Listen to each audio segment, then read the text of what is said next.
Who's the best space dog? Oh, где моя хорошая, хорошенькая моя, ты просто космическая. Eh? Who's the best hairy cosmonaut? It is indeed a lovely sunset, and it reminds me of the skies of Perun. I didn't?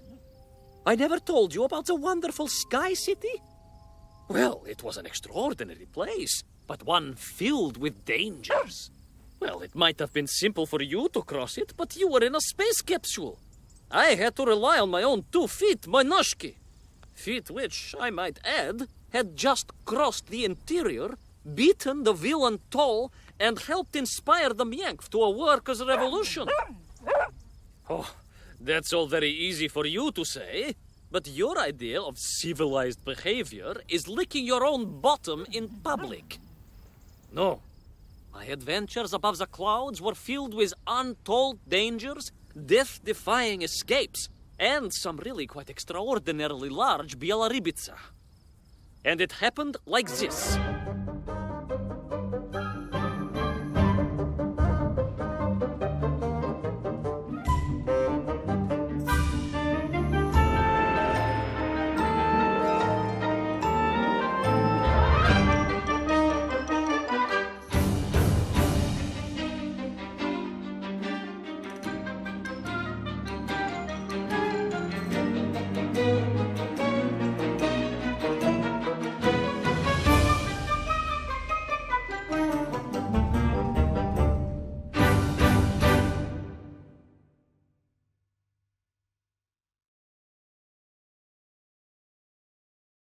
Weeks had passed since I left Plutonia, and one evening, exhausted, I simply fell asleep at the foot of a strange windmill. And when I awoke, well, that thought didn't cross my mind. I was exhausted after all. This is beside the point, my nosy canine friend. What matters is this.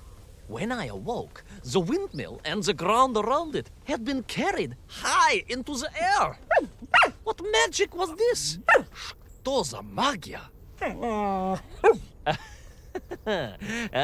As unlikely, perhaps, as a suitcase-sized dog orbiting the center of the Earth for many years. Quite.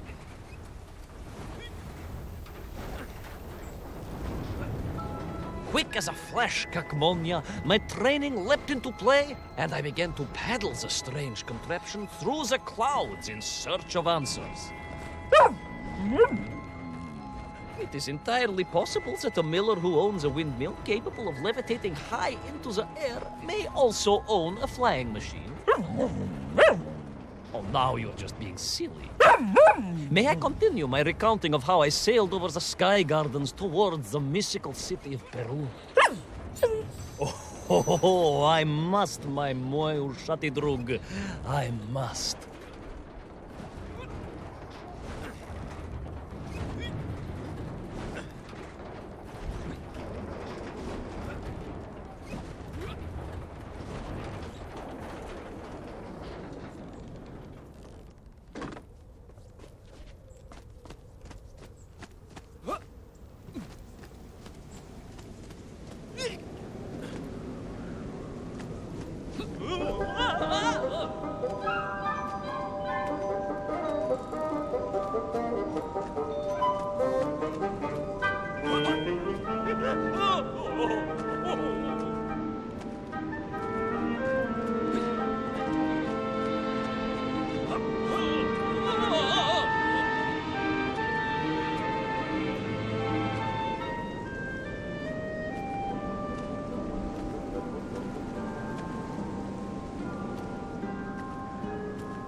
What powerful emanations! What mighty gusts! What an epic shkval! They reminded me of Cousin Pavel, yes! But whereas his rearward zephyrs could curdle milk and tarnish the teaspoons, these magical wafts only serve to carry me aloft and onwards.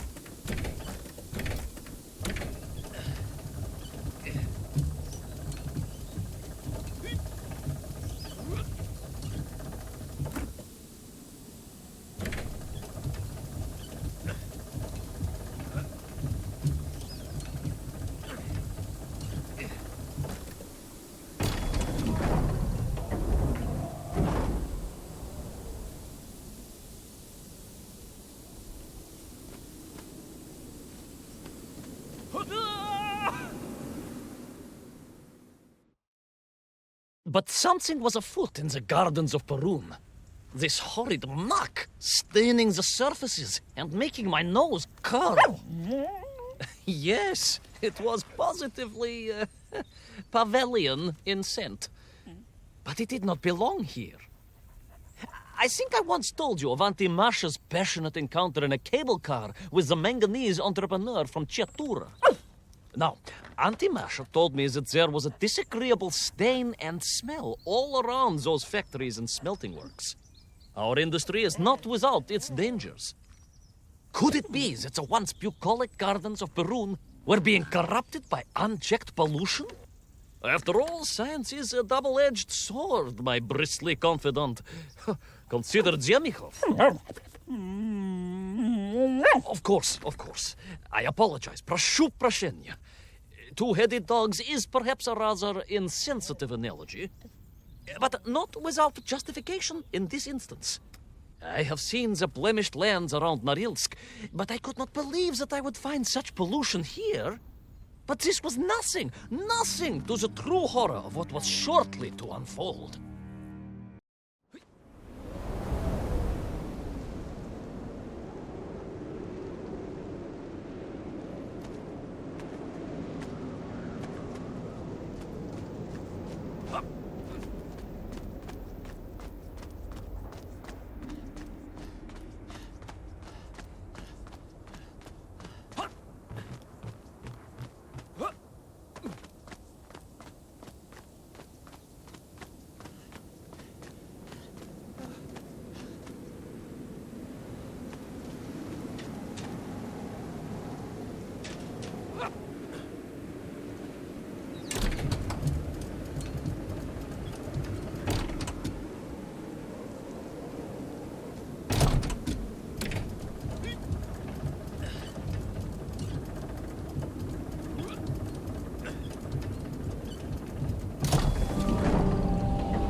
That terrible, straszная machina, spewing its poison into the air, had created a monstrous thing. A being, a malignant spoiler of the noble and pure, and it had taken on the form of its prey. Well, of course. No, конечно, I was the prey. The citizens of Perun had clearly long since fled the evilly sentient smog, but I inadvertently wandered into its lair. Oh, I know. Misfortune seemed to dog me. Oh, sorry, I do apologize. To follow my every footstep. But no time to ponder, no time to bemoan the hand that fate had dealt me. No, all that was on my mind was escape, конечно.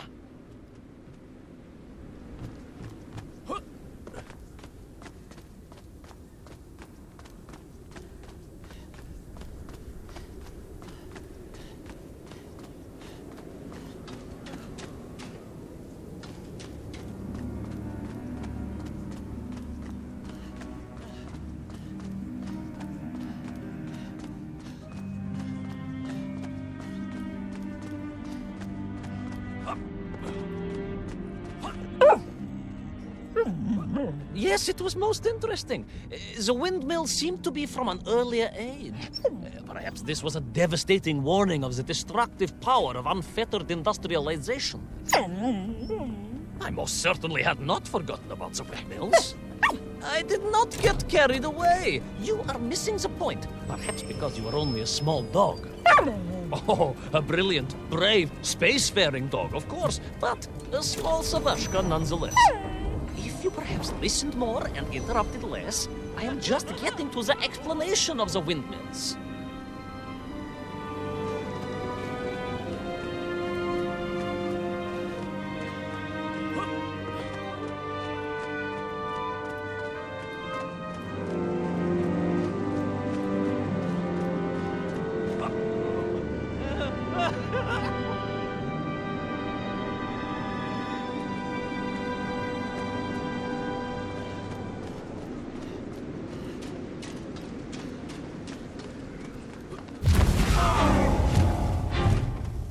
My stinky nemesis was back. But more interesting was the change in the city. The windmills were fading out, clearly obsoleted, mothballed, relics. Instead, a sense of an obsession with power was apparent. Vast engines, terrible machines, ever hungry and reliant on the rapid consumption of fuel, the production of toxic fumes and choking gases. Pride, my pushisti compadre, pride, ambitia, ambition, the dark side of science. Zemechov's had too many. Don't be ridiculous, dog. Only a Durak with the intellectual capacity of a ringworm would think windmills are in any way harmful.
Of course, you never had much of a chance to travel. Sarcasm doesn't suit you. You don't have the tail for it. You do, at least, have a tail. Mind you, family gossip maintained that so did Uncle Rabliem. Although it was apparently little more than a stub, and a source of considerable discomfort and social anxiety for him. The question of whether or not Uncle Rabliem wagged his stub is very much off topic. What I am trying to say is that your upbringing on the streets of Moscow meant you never saw the blackened fields of Magnitogorsk.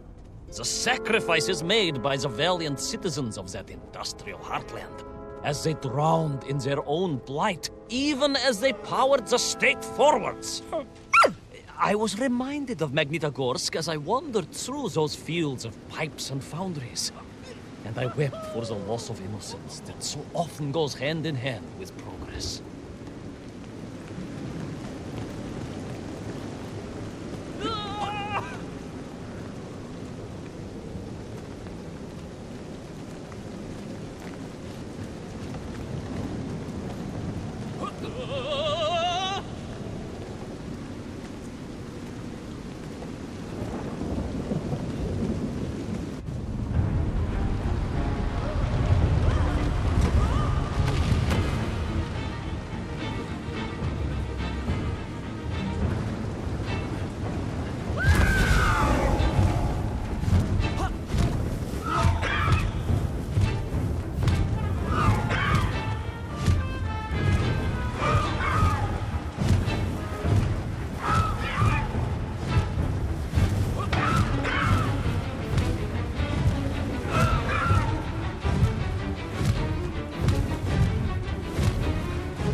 Indeed. I just evaded the slimy, oily grasp of that man-made Vadzinoy, his petroleum stink clogging my nostrils and making my head thump. And I felt a great stirring within me. Yes, much like I assume Cousin Pavel. May he never get loose again. But no, quite different. This was no volcanic upbubbling of gastric malintent. No, it was the roaring fires of justice once more ignited within me. I felt a swell of patriotic fervor and knew the hand of destiny had fallen on me once more. Yes, what a hand it was! I could not see this great wonder sink into an abyss of poison and bile. The Perunians may have been forced to abandon their city, but I had saved the world once before and was ready to answer the call again.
What strange metal Bielaribitsa clearly designed to swim through the air. I was amazed. And there was more. Beneath the fins, I spotted the apertures of hoses and was reminded of the time Auntie Agrafina devised a contraption to water all of her copious algae beds simultaneously with one flush of the toilet by a system of pipes and valves that ran throughout her house. Можно так сказать, in a manner of speaking, yes. Her algae were most irrigated, although her neighbor Victor was washing his trousers in the sink at the time and was bruised quite severely about the face and body. But these were no ordinary flying metal fish. They were designed to expel air, fresh air, and push back the polluted clouds.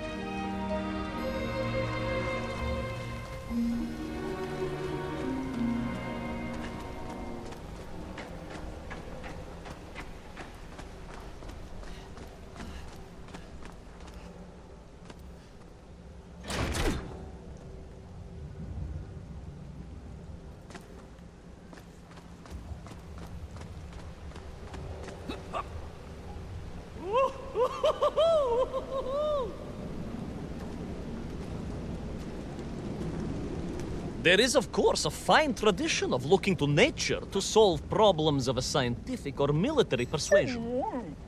Yes, as you well know. My nephew, Sergei... Yes, the very same. Poor lad with his dermatological eruptions. Well, Sergei was stationed recently at Kazachya Bukhta, where dolphins... dolphins were being trained as brilliant aquatic agents of socialism. Why not then be inspired by marine life? Why, there is a fish, I have heard, that can shoot jets of water from beneath the surface to knock its prey off little tiny twigs and into its mouth. If you were to tell the average mushroom sheriff that a dog would orbit the Earth, I suspect you would receive a similarly sneering response. No, that is because you are a small, hairy hound of uncertain parentage.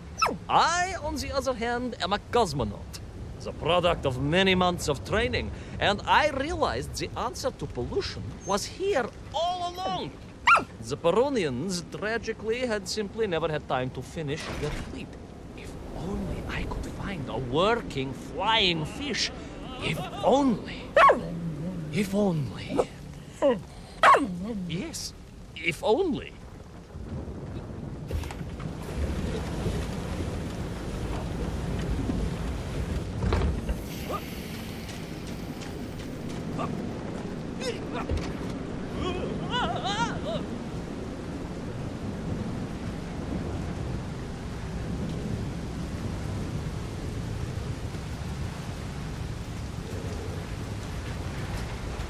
It made perfect sense, of course.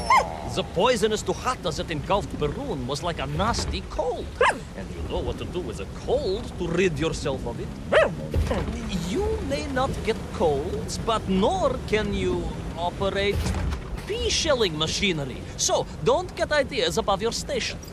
We humans, on the other hand, may produce up to 16 million perfectly unshelled peas in an average shift. But we are martyrs to our sinuses. But to clear them, aha! These are remedies we Russians have been perfecting over the long centuries of harsh winters. Onions. A quick snifter of onion oil will clear your head faster than a Pragviev can clear a hypothetical minefield. Yes, if I could find a functional fish, I would become that onion.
Close. I could feel it. Yes, the working fish, the ribka. I could feel I was at the heart of Perun, and my noxious pursuer had renewed its chase with a terrible vigor.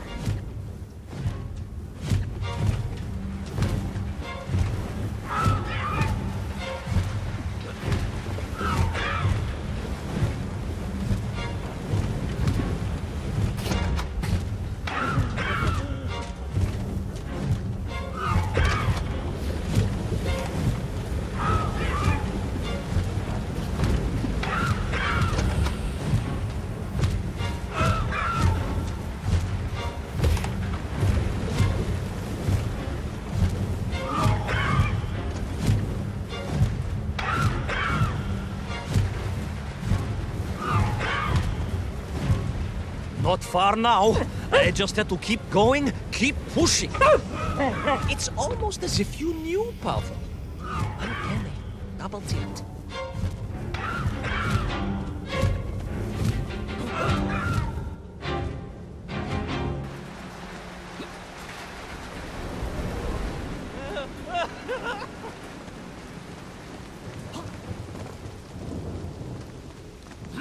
There she was. A beautiful sight. Her scales shimmering in the sunlight, her fins poised for action, her onion cannons primed for a great aerial conflict unseen in the annals of human endeavor. And you are just jealous it was a bigger flying machine than yours. No, Pilius Pal. It was time for science to fight back. Yes, my hairy compatriot. Paechale! Onwards to victory!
was a miracle.